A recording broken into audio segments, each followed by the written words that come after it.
He was born Kal-El on the planet Krypton, and as a baby, his parents, Jor-El and Lara, sent him to Earth in a spaceship before their planet exploded.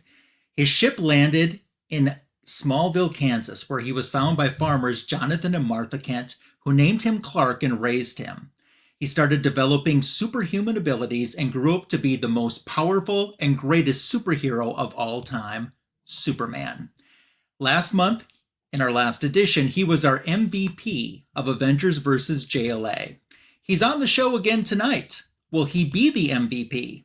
Stay tuned to find out.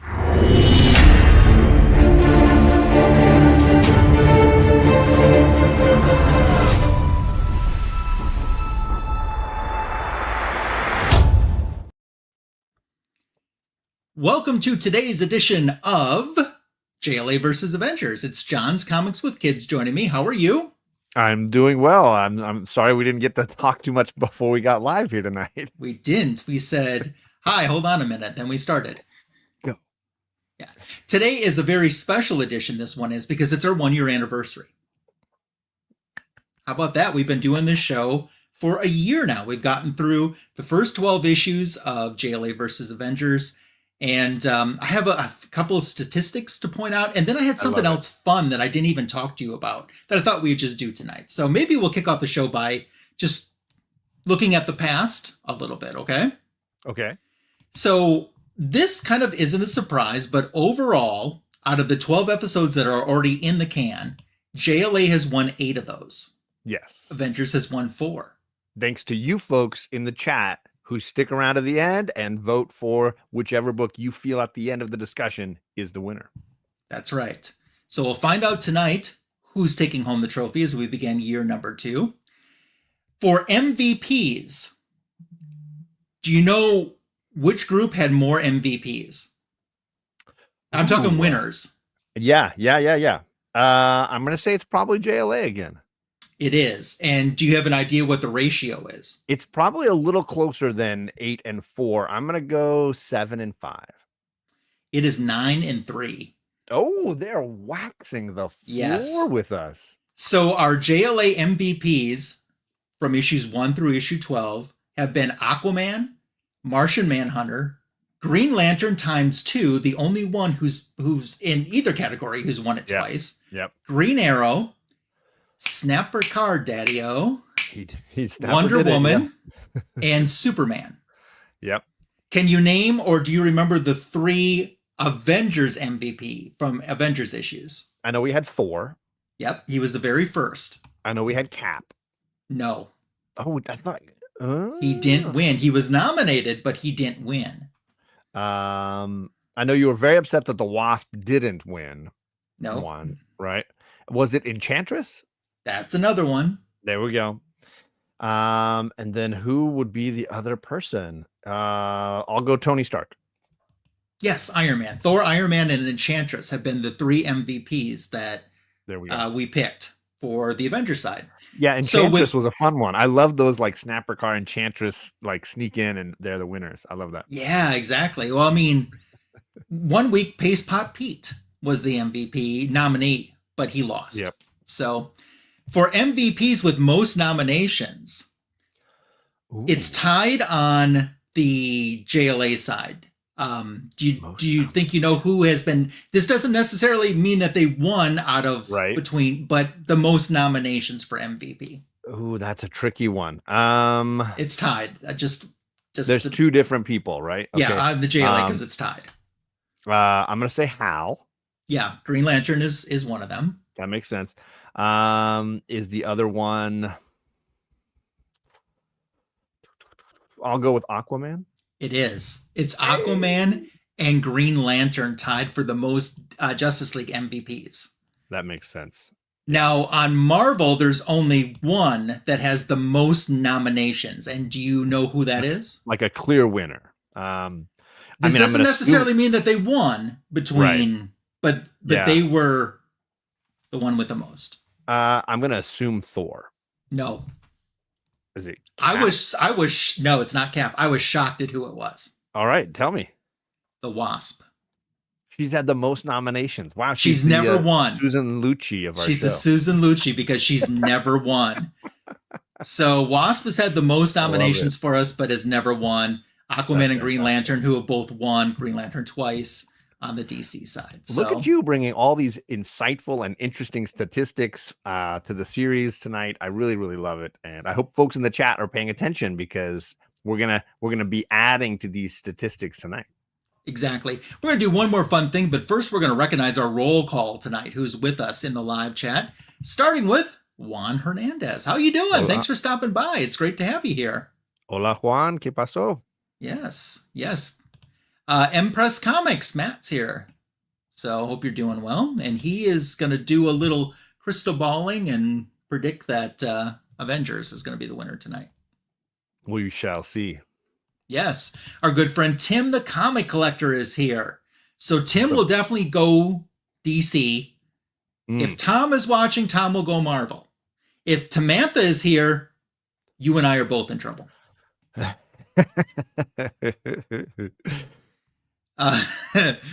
And thank you for the happy anniversary wishes. There's our good friend Cliff. He's stopped by to spread some love. Appreciate that. We love you back, Cliff. And thanks, Mr. Cliff. John's in the chat as well. So, who knows what we're gonna get tonight? And that's the fun thing of this show. I got to remind folks is that it's not really like a Ryan versus John, or even like a fan of Avengers versus fan of Justice League, because there's definitely been a lot of shocks for me how much I've enjoyed the Justice League of America books and the artwork that we've been getting over there. So it's really just a fun dive into Silver Age comics and team comics in particular, as we kind of decide each week, like, who really made the better book, who produced the better comic as a reader and enjoyer of these books. Yeah, exactly. And we'll be starting in just a moment, but I want to do one more fun thing since it's kind of our 1-year anniversary. You know what this is? Oh my goodness, I don't. Look at that. This is the 1986/1987 Overstreet official comic book price guide. Okay. So, Mr. John, I have bookmark. You see, I put two things of bookmark in there, so I could, in mint condition. Now, and here's one thing for those that don't know: no internet back then. Okay, this was the Bible. This was a comic book Bible. Whatever Mr. Overstreet said, these comic books were worth in whatever condition. That's what they sold for the entire year, everywhere. Man. In mint condition. Give me a price of what you think 1986 through 1987 Avengers #1 was valued at, and Justice League 86 to 87, you say? Yeah. The Avengers book is going to be stupid cheap. 1986, 1987. I'm going to say $50. And what is your guess for Justice League? Justice League will be a lot more. I'm going to say $100. Okay. I'm going to give you some perspective to help you out a little bit, okay? Okay, because I'm way off. That's the sign that I'm way off. So I'm asking for your guess in mint condition. I'm going to give you the value of these in good condition, the lowest grade that they do back then, okay? Just so you can base things a little bit better now. Sure. And if you guys in the chat want to guess too, throw it out there. I'm scared. So Avengers #1 in good condition was $50. Really? In 86 through 87. Wow. Yeah. Okay. That's shocking to me. All right. Justice League of America #1 in good condition was $55. Oh, so it's a $5 difference. A little bit. Okay. Interesting. Yeah. I'm glad at least I knew that the Justice League will be more. So now you're saying now that you know in the lowest condition what they were worth in this year. Yeah. Re-guess again. Oh goodness.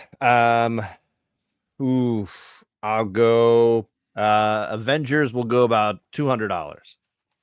And what do you want to go for Justice League? And Justice League, let's go 400.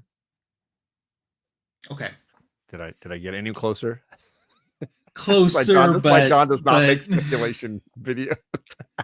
No. Bob Barker would have you sit on down. So I'm not. This is not The Price is Right. The Price is Wrong. So the answer is in mint condition, 1986 through 1987, Avengers #1 was $380. Okay, so I was You said about 200. half. Yeah. All right, I didn't go over. No, and Justice League #1 in mint condition, $440. Oh, I was really close on that one. Okay. So, all right, I was much closer on the Justice League book. Okay, there you go. Feel better. And just for the funsies of it, the issue that we're reviewing tonight, I won't have you guess. I'll just say what it is. Okay. Just tell me, because I'm bad at math. Yep, it's issue 13 tonight in mint condition. The Avengers issue 13 is $20. Okay. And the Justice League of America issue 13 in mint condition was $15. Ooh, cheaper. Okay. Yeah. All right. Good to know. So there's a little fun for you. I love some the Overstreet info. price guide. That was wonderful. Yeah, I thought it was something a little bit different. A top Jose Canseco rookie was selling for more than a good condition. Avengers 1. Yeah, so I was a Jose Canseco fan. I had a ton of Jose cards back as a kid. If only we could turn back time, but even Cher can't do that. It's true. Yeah. It's tragic, but true. The things I would buy if these prices were in effect. Right. So, wah, wah. You know what? Just for one thing, let's look up an Action Comics #1 and see what that is. Are you trying to make yourself depressed? Is that what's going on here, Ryan? Well, I mean, how are you going to find yourself? A mint condition copy of Action Comics #1? I mean, I don't know. You're just not. Juan says he was going to start his bids at 1,000. So, Action Comics #1. It's actually not that bad compared to the millions it's worth now. 18,500. I mean, buy it. Buy all of them. It's not too bad. Yikes. Of course, 18,500 was much different money back in 86 through 87. This is true. This is very true. There we go. A little fun to kick off our first anniversary. I was not expecting that. That's great. Yeah. So tonight it is unlucky number 13 for some. For Taylor Swift fans, favorite number. There it is. So my Swifties are going to enjoy this tonight. Let's start, before we start talking about the cover, let's talk about how we obtained our copies, because both of us have copies of these books. Like you have the Avengers and I have the Justice League one. We do. So I'll start by saying that my copy came right after we started this show last year. So we started like in June and I got mine in July. So, and for those that don't know, I set this 3-year goal to try to get all my missing issues of Justice League. And when I started the goal, I was 36 issues away. I'm 1.5 years into this goal right now. And John, how many books? Yeah, I'm 2 books away. And it's not even issue 1. They're not keys or anything. No, they're not. It's 15 and 18. Am I correct? No, it's 17 and 19. 17 and 19. Okay. Yeah. So this came into my collection, like I said, just about 1 year ago, right after we started doing this show. And I knew we were doing this show, and I'm like, well, in about 1 year, we'll get to this. So I never read this book until this week. What? Yeah. Well, so I made a little video on it. I was so amused by this issue that I had to make a short this morning. Okay. It's good. You all should watch it. So tell me about your Avengers and how is there anything about a story on how you came to get? For some who have been watching all the way along through this series, they know that there's a few different ways I acquired my early Avengers issues. This one fell into the group that I purchased as a sort of lot from this gentleman at my LCS. So he had a bunch of low mid-grade early Avengers books, and he just kept throwing them in when I purchased a big chunk of his collection. He had an Avengers 4 that I was unable to purchase from him, but I did end up getting this one. Sadly, that Avengers 4, Stan had just passed away, and it was signed by Stan, and he's like, I can't sell it now that Stan has just passed away. He's got to get top dollar. So yes, this one. So this one's a low. I'd probably give this like a 3 copy, but still a beauty. All right. So every good story starts with the cover. And we'll start with the Justice League book tonight and talk about what we like about it, what we don't. You guys at home, when we get done, you start chiming in on which cover alone you like better. For So sure. for the Justice League cover, there's something about that yellowish background that's so plain, but I kind of like it. And once again, we have the core 5 team members fighting.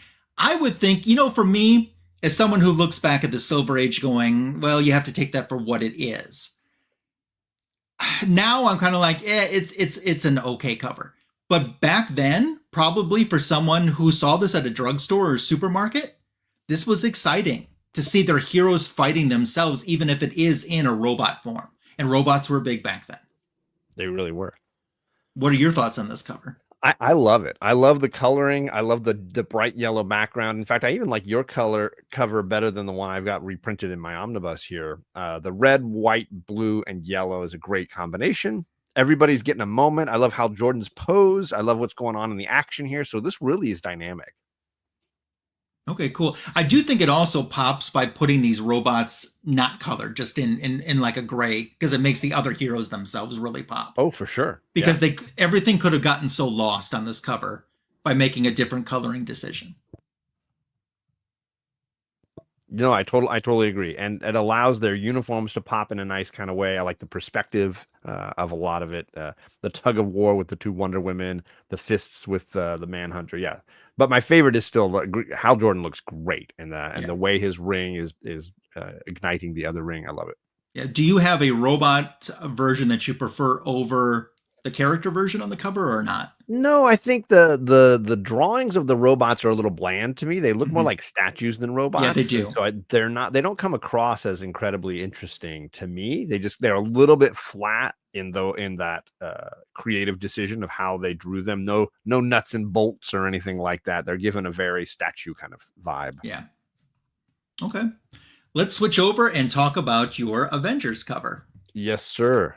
This for me, this is the cover that Count Nefaria decides to show off his new single. He has been working on the synthesizer, and he really wants everybody to enjoy the new jam that he's got. And look, he's got some of the Avengers dancing again. You got, Iron Man's putting on some moves. There is a little bit of a stinky green waft coming off of this hit new single that he's working on.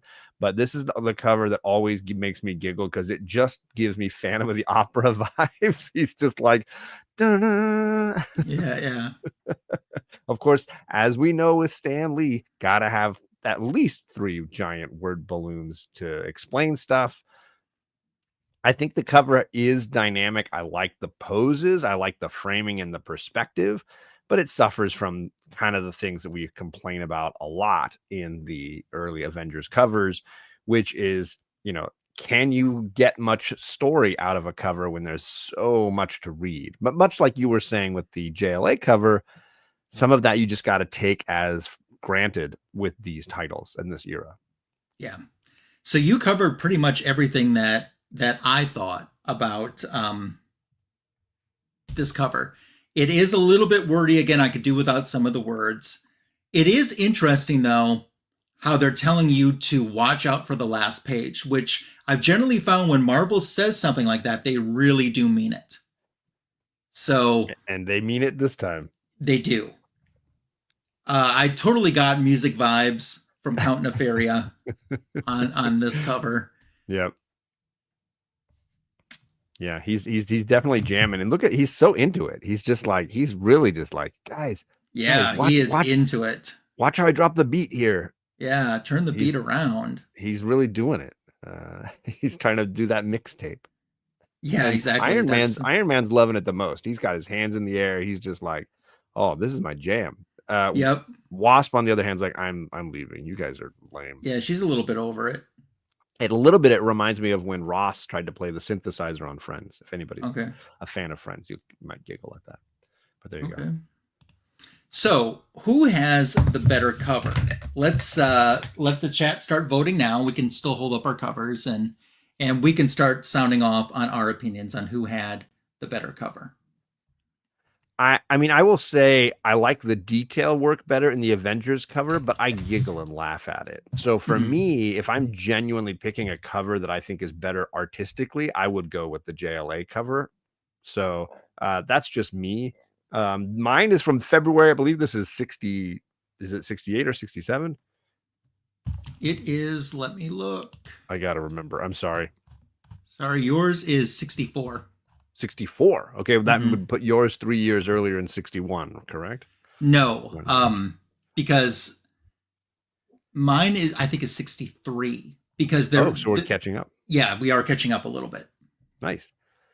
So artistically, I just think I like the cleaner look of yours, but I am also just there's a ton of good detail work I like on this one. I am split. I could be swayed, but I'm leaning Justice League of America. So that's where my vote is going. Okay. How about and you guys in the chat keep let us know which cover let us know which ones you like the best too. Yeah. So for me, out of the two covers, JLA gives me usually what I expect from a JLA cover.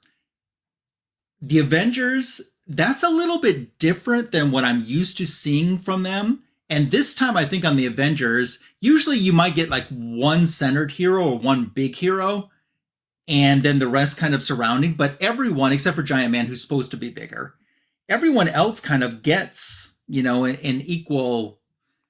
I like how they're spread across there. I could still do without so many of the words. Right. But I like the Avengers cover better. Okay.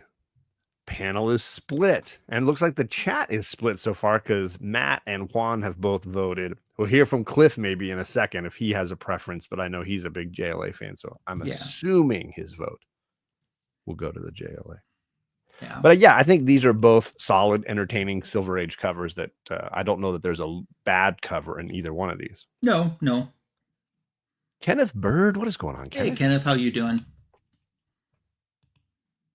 Hope you're having a good evening. Thanks for joining us. Yeah, if Tim must be stepping away for a minute because I'm sure Tim would go JLA on this.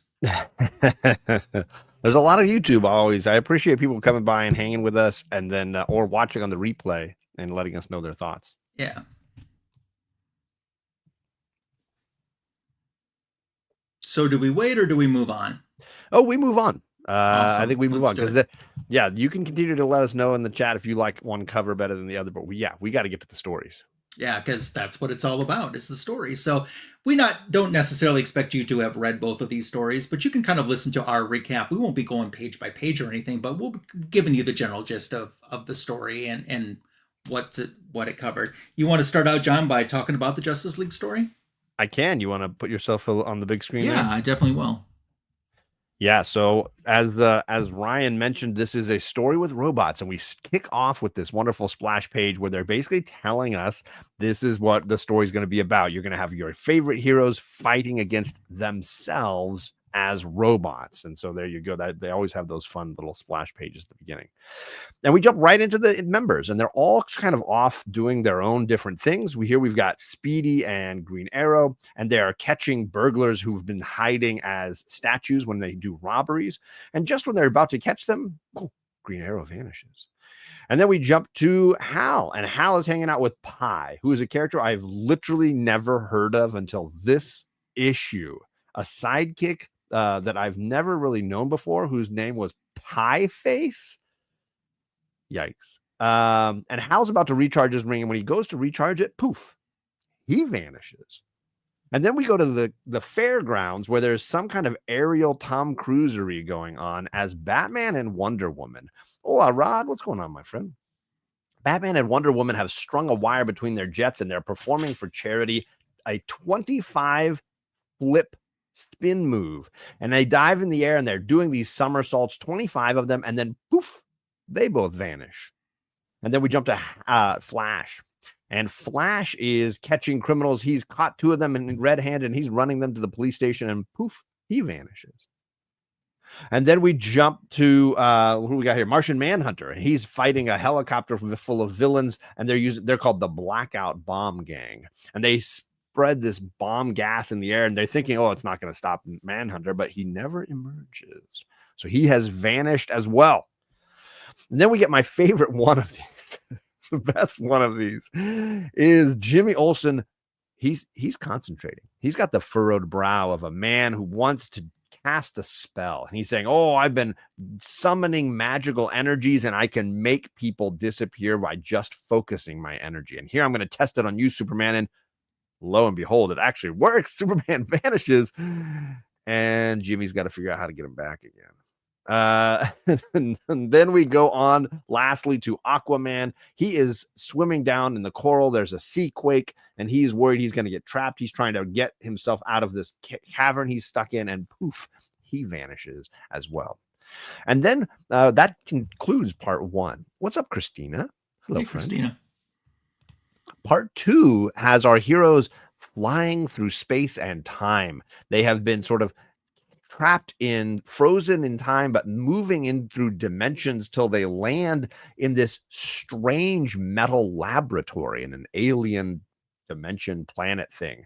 And they're all trying to figure out, hey, what happened? How did you get here? I was just doing something. What's going on? They're all very confused. And then the glowing blue eye orb thing starts talking to them, saying, hello, welcome to our far off planet. I am Svol, and we need your help.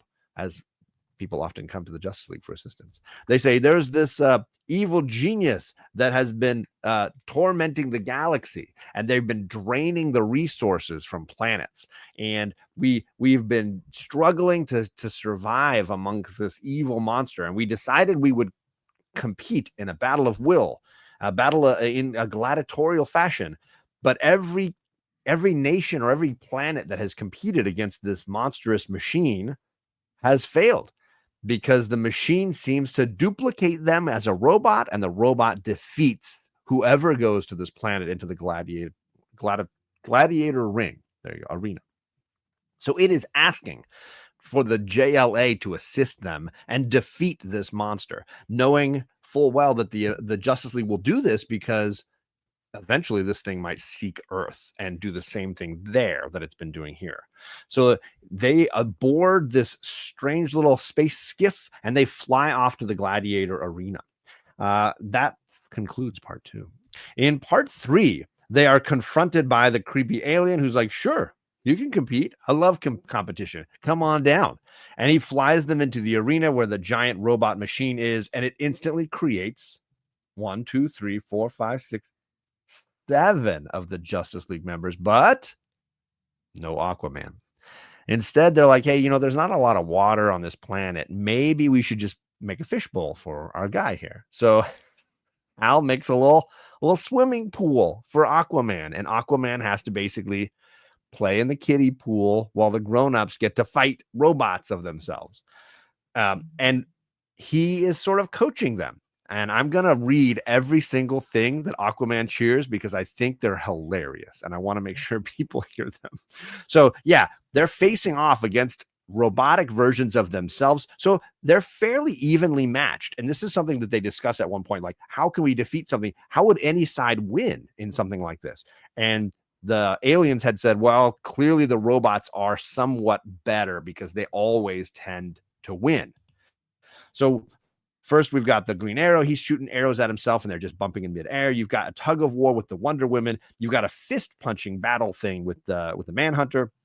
And then Superman is in a foot race with his other alternate version. Batman is wrestling, and Green Lantern is using his ring, like a ring battle kind of thing. First thing that Aquaman says is, Superman, you're losing. Your blue light is getting dim. Your rival's light is growing brighter. Get with it. Because we all know that's exactly how you get Superman to be better. Yeah, you tell him to straighten up and fly right. I just love his coaching ability. Is amazing. But the battles continue, and our heroes are inevitably losing. They're struggling.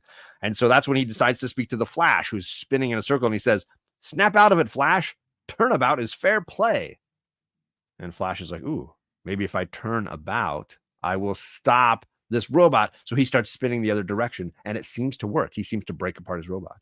Then he's looking at Wonder Woman, and Aquaman says, Wonder Woman, remember your Amazon heritage. Yank harder. It's like, as if she wasn't yanking as hard as she could up to now. But usually said by Steve Trevor. She does yank harder, and she swings the robot into the wall and breaks it.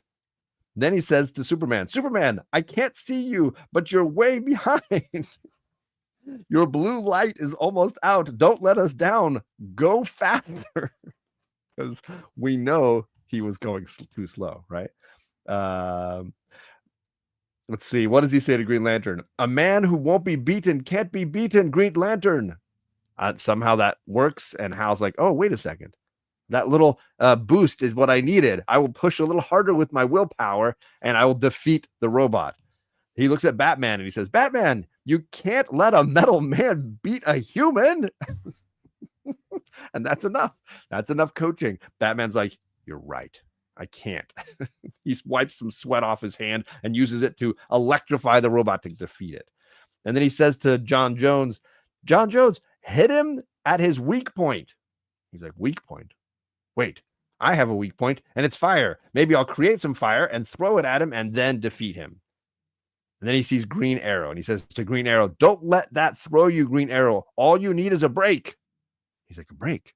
Oh, I'll break this arrow in half and fire both halves of the arrow and just enough to hit the target and take him out. And finally, we have Superman losing his race and he says, your blue light is almost out, Superman. Come on, give it a little something extra. That's all he needed to win the race. He flies a little bit faster or runs, depending on how you want to look at it, and then wins the race to win a victory for everybody. And they're all cheered on and it's so great. And then they punch and destroy the machine. And they're just so happy that they can't be duplicated anymore. And that finishes part 3. Hello to Mr. Gretzky, Matt. How are you doing, sir?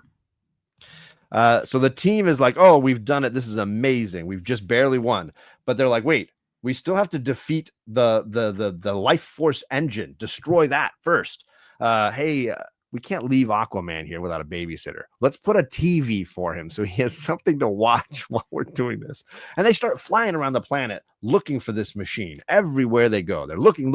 They can't find it. And Aquaman's like, I think I know where it is. And he pushes the little button on his belt and calls the babysitters back. And they all come back and he's like, guys, it's got to be somewhere in the arena. Superman uses the X-ray vision. He finds it. And they just charge in and destroy this machine so quickly. Wonder Woman breaking the wall. They're, using all their abilities to destroy it. And their mission is accomplished. They're sent back home to a parade in Lane, the planet that they were summoned from. And then they get sent back home to pick up right where they left off and rescue all the capture all the villains they were capturing, and to finally let poor Jimmy Olsen realize, don't worry, you didn't actually kill Superman with your spell. And lastly, Aquaman's like, I'm out of here. I don't want to be spending any more time with these guys who just put me in the kiddie pool all day long. And Snapper Carr's like, I'm going to read the newspaper because it doesn't seem like they needed me this week. Right on, Daddy-O. So there you go. I found that issue hilarious, but I just Thank you, Christina. I could share some of the joy I got out of that. Ooh, we have a prediction already. We'll see if this prediction is right in just a moment. So now we'll go over and recap the Avengers story for you. I'm just waiting for mine to load up. And then we'll start asking you. Can you hear me again? Sorry. You sound a little different. I bumped my microphone, so I think it unplugged. Let me just fix my settings. As I do sometimes. Oh, I did change microphones. There we go. Yeah. I can tell you did. Now you're back. Hey. All right. Now you're back. All right. You want me to be on the big screen here? Yeah, I'm not ready yet, but my iPad has just been giving me fits. Thank you, Christina.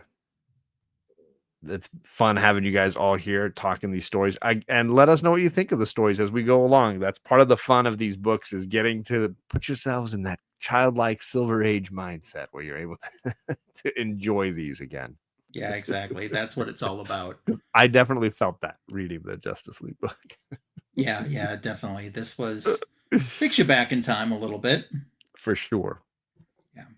And I apologize. Not that I was a kid in 1960, whatever. I wasn't around either, but I'm just saying. And this is my first time reading the Avengers book too, and I'm ready whenever you are. I think I would. Yeah, this was a first time for me for both of these, for sure. Yeah. So we've looked at the cover already. And as we start out, the mighty Avengers will be trapped in the castle of Count Nefaria. And we kind of get an indication what's to come. The Avengers are going to be wanted, dead or alive, for treason. How did this happen? Let's find out. Yep. So there's some gentlemen that are stealing some furs, looking to make some profit off of that secondhand with that when they are stopped by not only Iron Man, but the rest of the Avengers. And they go back to report to the world crime cartel known as the Magea that, the Avengers are putting us out of business. We got to do something about this. We've been operating at a loss the whole fiscal year. Wait till the Count hears about this. And the Count is notifying them. That's the little electric charge that they're getting. And they're like, oh my gosh, he knows already. He's going to be so mad and so disappointed. So Count Nefaria, unknowns to anyone else, is the head of this Magea organization. And he's bringing them through this electro disc that he has. And he says, you can't even commit a simple fur robbery successfully. You're of no use to me. He's like, but no one can stop the Avengers. And he's so worried. He's like, don't punish me. And he's like, he takes care of it. He does punish him. And he's like, I have to figure out how I'm going to deal with these Avengers. They are a threat. And a plan starts to form. And he's like, yes, I know what I'll do. So now days have passed, and the Avengers, we got Ant-Man and Wasp, who are reading that the famous Count Nefaria is moving his ancient castle to America stone by stone. And Giant Man comments, well, with his money, he could ship it to the moon if he wanted to. So the castle is being moved, and it gets reassembled pretty fast within just a couple of weeks. And then it's time for a grand opening. And the Avengers have been invited to this grand opening, which is going to benefit charity. So they decided, let's go. And they're going to take Rick Jones and the Teen Brigade along with them. And as they head out, they are welcomed by Count Nefaria. And the Avengers tell Rick Jones and the Teen Brigade that they have to stay behind. So Count Nefaria welcomes them in. He says, I've got a chamber for each one of you where you can freshen up before the ceremony begins. And he shows them each their chamber. And there's all of these lights that are in each one of these chambers. And the lights, essentially, the shimmering lights put them into a trance. And it feels like the very fabric of time is slowing down, is what Giant Man says. And they don't realize how much time is passing. They're really can't move or do a whole lot of anything. And in the meantime, Count Nefaria is making duplicates of these Avengers.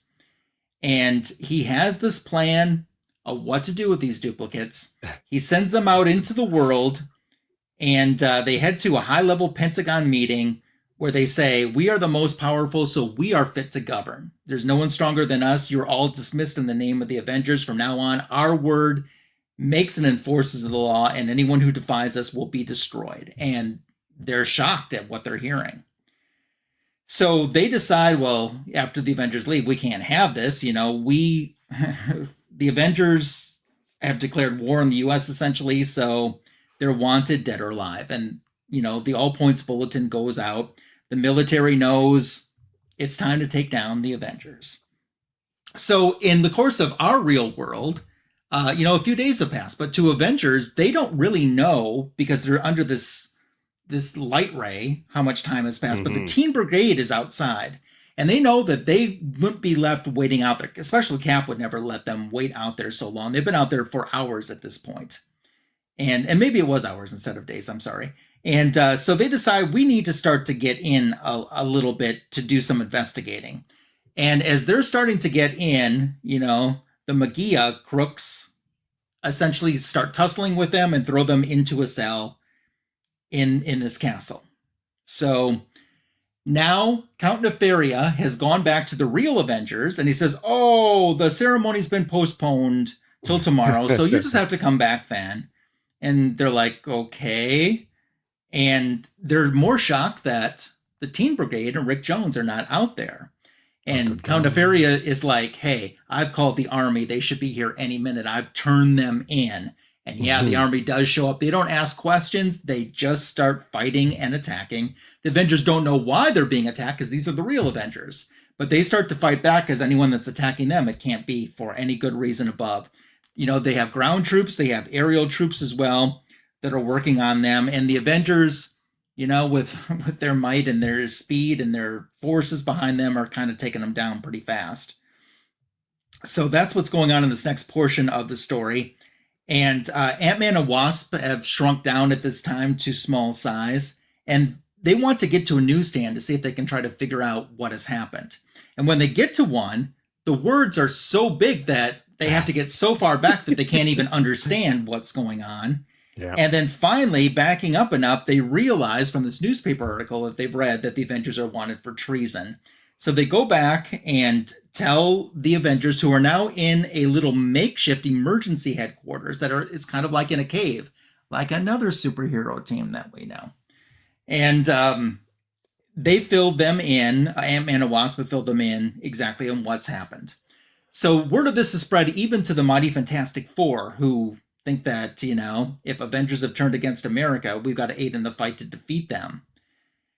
And all of a sudden, someone from the Pentagon has arrived and says, I was sent here to warn you to keep off the streets. The public is too aroused over the Avengers' treason. It kind of feels like any superhero is going to be thought of as evil and have turned to the bad side. So it's better off if you Fantastic Four stay away.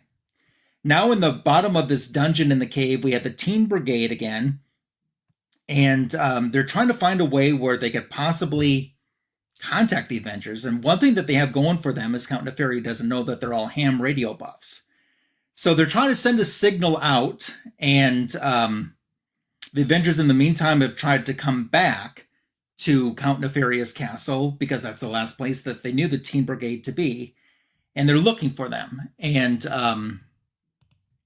in the meantime, one of these signals does get out, but Count Nefaria is realizing what's going on, and he says, hey, I've rigged you in a little problem of your own, because if you touch any of the substances on these walls, they'll put you in a perpetual suspended animation state. And then he starts moving the walls in close enough. But he doesn't do it all the way, because he says his rule is never to directly injure someone. He's too smart for that, because he would get blamed for that. So he gets these walls so close that if they even turn or move, they're going to hit it. So they have to stand perfectly still or they're going to be in trouble. So the Avengers, as I said, they've returned there. Thor notices some strange discs on the ground when all of a sudden he feels paralyzed and he can't move. Giant Man can't move when he touches Thor to see what's going on. Iron Man can't move when he touches the castle. And they're like, it's kind of up to Cap. Luckily, Cap has been watching what's going on. He's like, I can't touch any of them or any of these things because I'll be stuck in some type of suspended animation as well. So he throws a shield that has a string to it, which gives him, he has to have precise movement to be able to get into the castle, and he does without getting caught.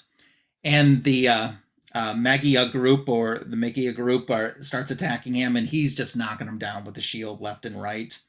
And he's able to find his way down into the sub-basement dungeon corridor, wherever the Teen Brigade is, and they explain what's going on with them, that they can't move. And he says, but there's an antidote that can free the others, because Neferia kept taunting us with this, and it's just, he kept it out of our reach.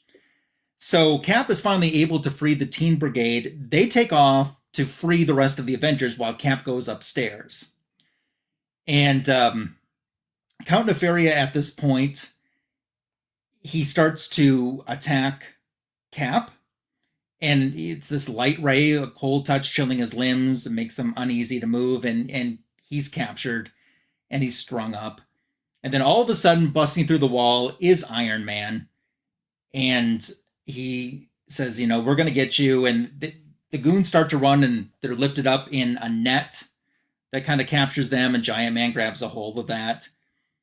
And Count Nefaria is saying, don't hurt me, stay back, I've harmed no one. All I did was send electro images of you to the Pentagon. It was a joke, a prank, nothing more.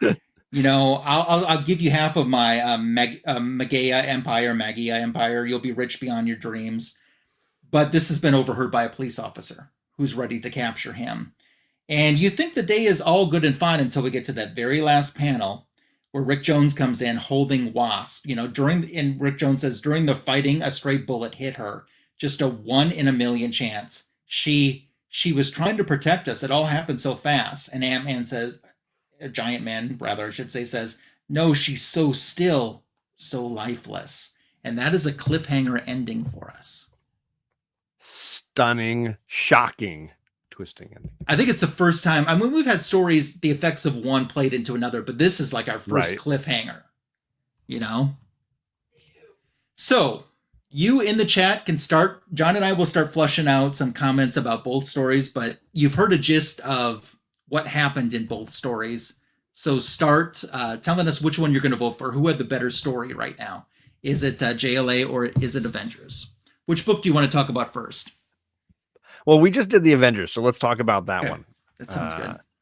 It's definitely a bit of a muddled mess at times. There's definitely times when I'm like, I don't know quite what the point of this. Nefaria, I always say Nefaria. Nefaria is not a great villain. He's definitely like a very curious character. I won't kill anybody, but I'm going to put everybody really close to death. And then he monologues and tells him, I have an antidote, but I'm going to put it right here. So he's like the worst elements of Silver Age villainy put all into one. He also moves his entire castle brick by brick. My dude, just build another one. Yeah, build another one. I don't know what. Have your second location. I gotta bring the whole castle. Like now, I wonder what he's gonna. Next time we see him, did he move his castle back, or is it still here? Incidentally, his next appearance isn't until the following year, and I think it's in the Tales of Suspense comic book where he's taking on Iron Man. Okay. I mean, I always knew him from that early Uncanny appearance when he's like the team fights him, and that's how one of the team dies in the early issues of Uncanny that Claremont was doing. What did you think of the issue? I like the fact that the villain had pre-thought enough. He's like, I can go only to a certain level because I can't get myself incriminated. So that's interesting. I like that they brought in the Fantastic Four for a moment and they explain, hey, any superhero interaction is probably going to be perceived as you being bad as well. So, they didn't spend a lot of time on it, but it's a nice little fun cameo to tie the universes together. Certainly. It felt like the Teen Brigade actually did something worthwhile this time. Usually they're just window dressing, but they kind of did something worthwhile this time. So I like that. Right. The ending with the Wasp, it lived up to what the cover promised. For them, that was big. Of course, we hadn't seen, and I imagine it's by design, not only because they really don't care about Wasp as a character, but it's also by design that not seeing her for so much when you see something happen to her, but something that's significant kind of would have been maybe nice to have at least a panel devoted to. Oh, for sure. No, for sure. So looks like Matt and Juan have switched what they thought they would vote for in story. So we still have one Avengers and one Justice League, but it switched the other way. So there you go. Okay. Yep. So that's my thoughts kind of on the Avengers story. Sure. Is there anything else about Avengers you wanted to say? No, I just, for me, but they both have very ridiculous Silver Age plots. The concept of like the villain moving his castle because because one of his lackeys couldn't steal enough fur coats. There's definitely some entitled villainy going on here that's kind of ridiculous. And then inviting the heroes to a gala only to like mesmerize them and not kill them, but then like make the world think that they were bad through, I don't know, fake news or whatever. So what these issues have in common is, once again, duplicates of the team being made. Yeah, there's a ton. So one thing that we have really found is the majority of issues, more issues than not, have common themes in the same issue. The issue 13 of this and the issue 13 of that. So that's interesting. On the Justice League side, we have robots, which to us in this day and age, since we've seen so many stories come and go, is kind of Yawnsville. But back then, it probably was very exciting. Sure. The Aquaman thing is weird. You want to let's get into the Justice League. It's weird because, they explain it. There's no water on this planet, so. Get in your fishbowl. Yeah. I don't know. It's weird. Did you feel it was weird before you saw my video? Yes. Or did I? Okay, good. No, I thought that too. It stood out to me in a big way. And I was like, I didn't know if they were just trying to give him a leadership role and put him in that leadership role, but it felt like a funny way to do that. Yeah. And then the television. I love that they're The like, television, yeah. Baby's going to be bored without us. We got to make a little TV for baby to watch, right? Mm-hmm.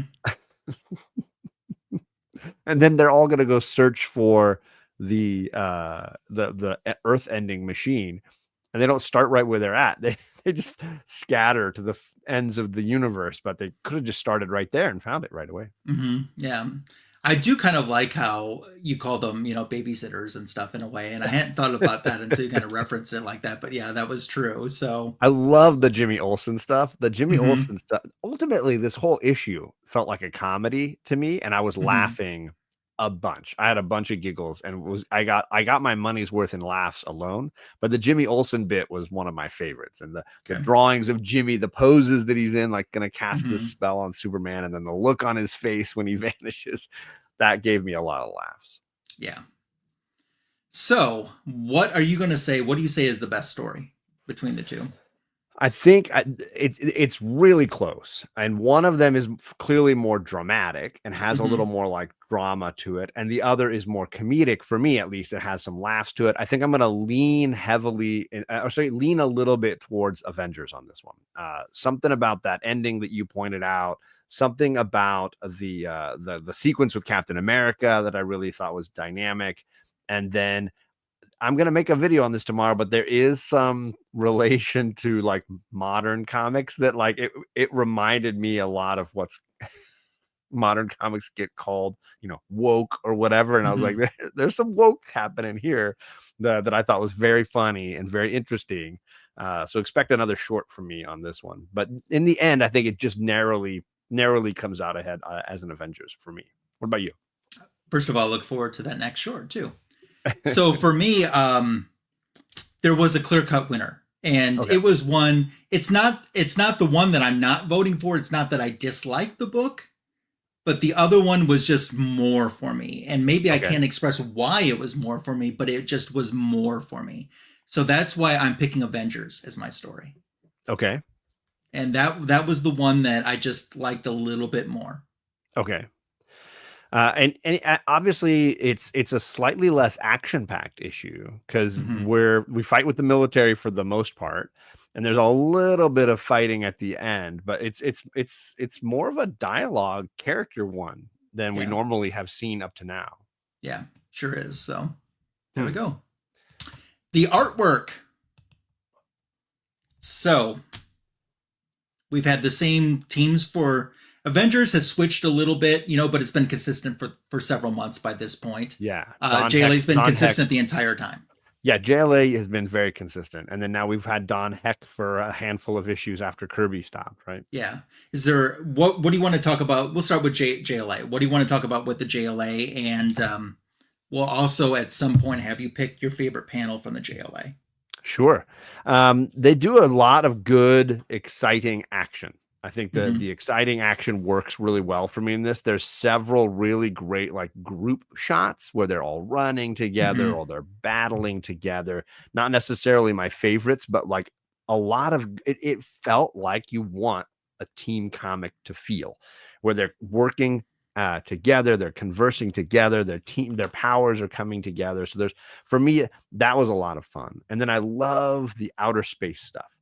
They do a lot of like planets and other locales, alien creatures. So there's this fun like setting, I guess you could say, overall that makes this an interesting read as well. How about you? Yeah, I mean the Justice League book is always consistently good. There's nothing new that we haven't gotten, but that is not a slam on that because it's been consistently good. And we have voted many, many times for JLA just because the artwork is always there. You know what you're getting and it delivers in full. It's like ordering your favorite meal. You know that it's your favorite meal because it's consistently always good. And that's what it reminds me of. For a favorite panel, there's some good stuff in here. I'm going to show you a runner-up one for me that I think you might have looked at as a throwaway, but it's the expression on Aquaman's face. Oh, that's a great face. I'm kind of like, to me, he's giving a WTF. You know, I mean, you're reading some subtext in there as far as his I am emotional reading state. a little bit. But when it came time to pick my favorite panel overall in the story, I have a feeling, and you and I do not talk ahead of time on what panels we're picking or I'm anything. going to bet you did not pick the same one as me. I think I did. Ooh. Are you ready? Yeah.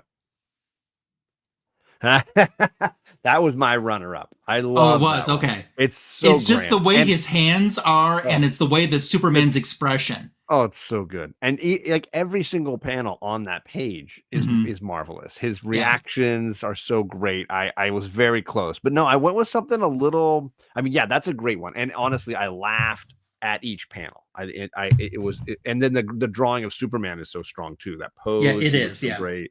It reminded me very much of George Reeves. Sure. So I actually am going with the second panel of the entire book. It's Speedy and Green Arrow launching out of their car. It's this fun vertical panel with a bunch of color work that's so interesting. Their car is yellow. The sky has this like moonlit like haze to it. There's energy with their shadows flying along the wall as they're jumping up there, and of course then there's the tower with the clock and everything. Something about this, every time I went back I wanted to find more detail in it. A ton of good detail in that artwork, and it just it just really stuck with me that was such a dynamic way to start off the story. I love it. I will say that panel impressed me first time reading it. I stopped. I'm like, I knew I had something good in looking at this panel. Right. I'm like, this could already be a contender already this early in the book. You know, certain. I was like, so yeah, I did like that. We kind of probably just flip flopped. I mean, it might have been. And then again, you could have picked any of the group shots, right? The start of chapter 2 has this wonderful, like they're all in outer space group shot, which I thought was so spectacular. I mean, look at all the artwork. So great. And then there's another one for when they're in the arena battling. This one, oh my gosh, so fantastic! Which is very much like the cover. Oh, right. So, and then of course Wonder Woman flinging her robot. There's just a ton of really great individual pieces going on here. Very good. So, Avengers, thoughts on the artwork there, and you guys in the chat can vote too. Who had the better artwork? JLA or Avengers? Please let us know. You've seen a few panels as we've been going along. If there's a clear winner for you, let us know. I gotta say, this might be my favorite Don Heck issue. Okay. I feel like if you go through and look at the faces of the characters in this issue, I mean, there may be one that is not so grand. I think these are incredible faces. Like he does a wonderful job on expressions and details, and every time I saw a different face up close, I was like, oh wow, look at that, look at the like really and the expressions are super strong. I mean, the generals and here's the brigade, the Teen Brigade. Look at the faces on the Teen Brigade. So fantastic. Everybody's of course got the chiseled jaws and everything, but I just love what Don Heck is doing at this phase. Of course, Neferia has the wonderful, the chin beard thing going. He's really looking great. So there's just something about the faces that we're getting in this issue. Here's another Teen Brigade one. Here's really a good Neferia. Yeah, that's really good. I mean, that's a great expression for sure. So all the way through, I was just continually enjoying the faces that he was crafting. This gives me Hardy Boys vibes when we're getting, every time we get the team. The sense of action here is very good. Yes, that was the page I was on. Yeah. And another one that's not too far away. This one I thought was really good, showing the Teen Brigade inside where you can tell that they're in danger. That's another great panel. So Don Heck again continues to be the superior Avengers artist for me. I did not expect that from this show with you, to be like, oh, the guy who takes over for Jack Kirby is better than Jack Kirby. That was kind of mind blowing to me. And it may just have been, like I've said a few times, that Jack was maybe overworked at this point and not necessarily doing his best. Whereas Don Heck is crushing it, man. He's just crushing it. Yeah. I'll go and show my favorite panel here. Mm-hmm. And it is, I love this one. So that's good. I love the pose. I love the background. I love the cloud of smoke. I love the whoosh behind him. This is when Thor gets paralyzed. There's just a real energy to this, and I'm just blown away. So as much as I've loved the Justice League and Mike Sekowsky's work, I just am absolutely head over heels with the artwork I'm getting on this particular issue. The interior art, Don Heck, deserves more love. So my favorite panel, kind of the ones I've already showed already, were honorable mentions and runners up. I can't explain why this is my favorite panel, but it just was. I like this one. Where was that one occurring? That's more earlier in the story. I like that Cap's got his shield up to protect his face against stuff that's coming the way.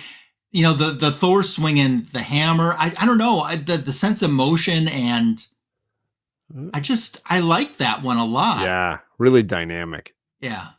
I always feel like Thor swinging his hammer is such a great art piece that so many talented different creators have really gotten something out of. I also loved, this was my runner up.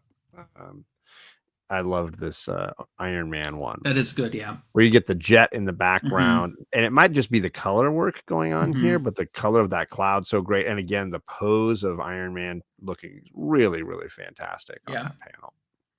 So for artwork tonight, for us to start choosing, if you don't mind, I'll go first. Yes. I'm going Avengers. I am too. nothing wrong with the Justice League at all. But No. I'm going Avengers tonight. Yeah, and I'm 100% with you. And that was the only clear pick for me, from cover to story to artwork. The only clear pick for me was artwork tonight. Okay. Now to my favorite category. But let us know, chat, if you had a favorite one. Looks like Juan is Team Avengers. Matt was getting swayed a little bit. A lot of love for Don Heck in the chat. A lot more laughing in the JLA, says Matt, and swayed him that way for story. Sure, I get it. Yep. Which team do you want to do MVP for first? Let's do the Justice League one, because I think it's the harder one to do. Okay. I was easy on my Justice League pick. I had actually on both of these, I didn't have any problem coming up with who I was picking. Then let me tell you why I had a problem. Okay. And maybe you can help me work through my psychological trauma. Obviously, the person putting in the most amount of work here feels like Aquaman. He's coaching everybody. The problem I've got is the seriously ridiculous things that he says to encourage do better. Them. They're not like good coaching skill. He's not giving them the key to unlocking the challenge. He's just telling, hey, Wonder Woman, pull harder. Your tug of war is losing. You pull harder. Hey, Superman, you're losing that race. Run faster. So for me, like, I struggled choosing him. And the only person I could think of that would be like second best in this thing is Superman, who uses his X-ray vision to find the thing. So, I mean, I'm voting Aquaman, but I'm not full-hearted in this. Yes. It's Aquaman, and let me tell you why. Please. And because fix me. the I want to feel better about that pick. The one thing that you didn't, everything that you said was true, but there's one thing he did that you didn't mention. He was the one to realize that they don't have to scurry all over the place to find what they're looking for at the end. It was right there. And he knew this by watching the reaction to the crowd. Right. So that's how I can justify him getting that nomination. And that's fair. And ultimately, I think that's probably the best way to say it, for sure. Yeah. Okay, so Aquaman will be the DC MVP. Who is your Marvel pick for an MVP? This one wasn't any easier because this one was easy for me. Look at you. All right. I feel like everybody gets a little something to be doing here. Like there's not, nobody has just been like pushed aside. The Teen Brigade obviously are a great option, and Rick Jones being chief among them is probably going to be the guy I would pick in the end. Although I really do think an argument could be made for my second choice, which is Captain America, because obviously Cap is the only one to be able to swing in and get inside this place and free the Teen Brigade and get them the antidote. So I'm picking Rick Jones, but I'm torn because I think that Captain America does just as much. I can see what you're saying with Captain America for sure. He probably contributed, but to me, he's the second one. Because the clear-cut winner for me, it's Rick Jones, bitch. Super freak. oh, that's Rick James. That's Rick James. Yeah. I'm going Rick Jones because he knew the potion would free him. He knew where the potion was. He took care of getting them freed. The only thing that I can say that maybe wasn't so good is the Wasp got hurt. But did she get hurt on his watch or not? Because we don't know. We didn't see all the details. I'm going to poke a couple of holes in our logic here for Rick Jones. Number one, he tries to send a signal, but the signal never really gets through. The team is already on the way back. So the sending of the signal is not useful in any real way. But he tried. He doesn't does know try. that. He doesn't figure out the antidote. He's told this because Neferia can't stop his running his mouth. Mm-hmm. So in that way, it's more of a flaw on Neferia than it is like Rick Jones doing something incredible. He's not like, I figured out where the antidote is. He's like, no, he just won't stop talking about it. It's been sitting right there the whole time. Let's just get me out of here and we'll go do it. Now, he does go out and distribute the antidote and set all the other Avengers free. He does discover the plot faster than the Avengers because they break in and discover Neferia way before the Avengers figure it out. They're all stuck under the yellow lights before they figure anything out. So in those ways, that's why I ultimately voted for him a little bit above Cap in this issue. You know what? I can yield to that. What does that mean? That means I can say, yep, you're right. I can go with Cap for the Avengers MVP. That's because I'm saying like I picked Rick, but just barely above Cap. Like Rick was just a little. I picked. So you're Rick staying above with Cap. Rick? I'm staying with Rick. He's just okay. Like, he's just barely above Cap for me. Sorry, I misunderstood you for a second. Yeah, I'm not. Maybe I'm not saying it for myself. I get it, Juan. Okay, so it's like Rick. It's close. So for us, yes, I think we're agreeing Rick versus Aquaman. So out of Rick versus Aquaman, who wins? To me, it's easy. It's tough. It's Rick. It is Rick all the way. Sell me on it. It is Rick all the way because Aquaman just said, pull harder, run faster. A robot can't defeat a human. I mean, and yeah, he did know that the device they were looking for was there, but Rick did so much more. Rick did so much more off panel than Aquaman did on panel. Oh, it's just Rick. It's easy. Why do you think it's not? I don't think it's easy because they both have their successes and failures in the same issue. So he has more failures. He couldn't even be duplicated. He couldn't even be duplicated. He's also Rick is the only one that finds the Wasp. The other guys are celebrating their victory, and Rick's the one that goes and carries her back from the battlefield. He poops on the party. You know. All right, I'll give it to you. We'll give it to Rick.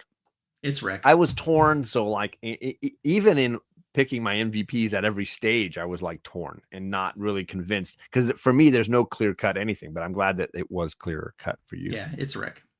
Okay, ladies and gentlemen, you've heard all the arguments in all of the categories. It is up to us, and it's up to you. Out of everything we talked about tonight, the art, the story, the MVP, the cover. Which issue 13 was better? It has all come to this moment. The foreplay is over. It's time for the real deal. Who is the winner? I don't think we can say that. I think there's a problem with that. I'm clearly on the Avengers side, and I'll tell you that like even when things were close and I liked the JLA a little bit better for this or that, when the Avengers win a category for me, they're winning it by mass. And so story and interior art are the key big elements for me where they stand ahead a little bit. But I will say this, these were two really fun, funny, quirky, interesting issue 13s. I was not, we've had nights when we're like, well, I don't like either one of these books. I would never want. these were both a whole lot of fun. And I enjoyed the Don heck out of both of these. So tonight in each category, I have voted Avengers. Would I be crazy enough to turn around and say the best book at the end is Justice League? Absolutely, I would be crazy enough to do that. But I'm not. Okay. It's Avengers for me. All right. Well, we got a clean sweep so far because 2 in the chat and the panel agrees with the chat. This is a first time too. I don't know that we've ever had like a clean sweep for any of these books. But that's been part of the fun of this show is everybody has their feelings and their joy and the fun that they're getting out of these classic comics. So that's been, I think, some of the eye-opening for me. Yes. I'm looking forward to much more because on our next episode, you have to do an introduction about Rick Jones. Yeah, get ready, gang. Yeah, that's my Rick Jones monologue's coming. Yeah. So it's just Avengers. So by the way, for those of you, I don't know why you wouldn't be, that are not subscribed to John's Comics with Kids, my co-host, there's a link in his channel. He is over 3,000 subscribers strong. I have a prize to prove it. Which I'll be showing. You are just over 930, so you're now 70 away. Oh my gosh! Actually, I think you're 69 away. Oh my gosh! Yeah. 69 away from hitting 1,000. So hopefully, if you're watching this because I sent you over here, hit that subscribe, join up to the Magic Lasso YouTube channel because he's on his way to 1K. Yeah. You know, I'm still going to give a few moments for anyone and to vote if they want to. I think if there's anybody in the chat that wants to vote their favorite, let us know your favorite book so far. It's a clean sweep Avengers, but there may be some JLA folks. I'll talk about what's on my channel and coming up, and then I'll let you do the same while we're just in the process of wrapping up tonight. So on my channel, I have a back issue of the week YouTube short that's done quite well. It's on a Peter Parker Spectacular Spider-Man comic book that I just love that was written by Peter David, who just passed away this past weekend. So that was done in honor of him. I have a comic book editions video that dropped yesterday on my channel that's doing very well. I have an AOK in there from Steve's DC Superstars, a very good friend of mine. And then I also talk about my Justice League of America collection. And that's where I revealed that when I started the video, I needed 3 books. When I finished the video, I only needed 2 books to wrap up volume 1 of Justice League. So that's all included in this current video. What's coming up on the channel? Fanboys Live and the Retro Review is coming up this Sunday night. The greatest DC comic show on YouTube will be here on my YouTube channel, 7:15 p.m. Central, 8:15 p.m. Eastern. This week, in addition to me, Signature King Tony, Silver Hair Bronze Age Babe will be with us, and we have a special guest, Super Russ 9000. And our Retro Review is going to be Superman Flash races. We're going to look at the first 3 Superman Flash races that were done. And that will be the Retro Review coming up this weekend. So that's what's on and what's coming to the channel. Nice. How about for you? I dropped a video yesterday, Monday, on Mission Impossible. So if you're like me right now, I'm in a whole headspace of crazy Tom Cruise stunts and things. So I ranked my favorite Mission Impossible movies because I've seen them all and I really love them. That video came out Monday. Like I said, today I dropped the short on this show. So if you want to check out more of the discussion around Aquaman and being put in the corner, definitely check out that short I did. I was doing Omni X-Men last night, talking about New Mutants with Candace and Justin. Thank you. It was fun. And then tomorrow I'm dropping my new statue unboxing video. So statue guy. I've slowly become a statue collector and I've got a new one and she's right there. You can get a peek, but that unboxing happens tomorrow. There she is. One of my 4 now, I think, Storm statues. But that video drops tomorrow and you can check that out. And then, Saturday night. Yeah, Saturday night, I've got Mr. Gretzky 6699 and Carlito Classico, and we have been counting down our all-time favorite films. And we're on the top 10, the final 10 movies. Yes. Yeah. So it'll be the finale of that series that I've had so much fun doing with Matt and Carly. I've been waiting for Grease 2 to show up, and finally it's going to come. I won't say it's not coming up, but I also won't say that it's coming up. Okay. There's a question for you. If someone said, is there who in their right mind would make a Professor Xavier statue? Come on, Matt. I don't even know. Things. So yeah, that's what's been coming up on my channel. And yeah, then D&D, and then we're into another week. Sadly, no Saturday show, I think, this week because I got a ton of soccer. I think Charlie's going to be playing like 6 soccer games this weekend, 8 maybe. A lot. Yeah, my work schedule, because I work some Saturdays, is completely off from your Saturday show schedule now. When I'm working, you're doing a show, and when I'm off, you're not doing a show. But it'll get realigned sometime. Apologies. It's nothing to apologize for. Have a life. We're coming to the end of volleyball season, so my Saturdays for that will open up, and then I'll only have the occasional soccer to deal with. Yeah. The next show, Avengers versus JLA issue 14, will be found on John's Comics with Kids YouTube channel. Look for that date and times to be announced soon. In the meantime, Avengers for the win tonight.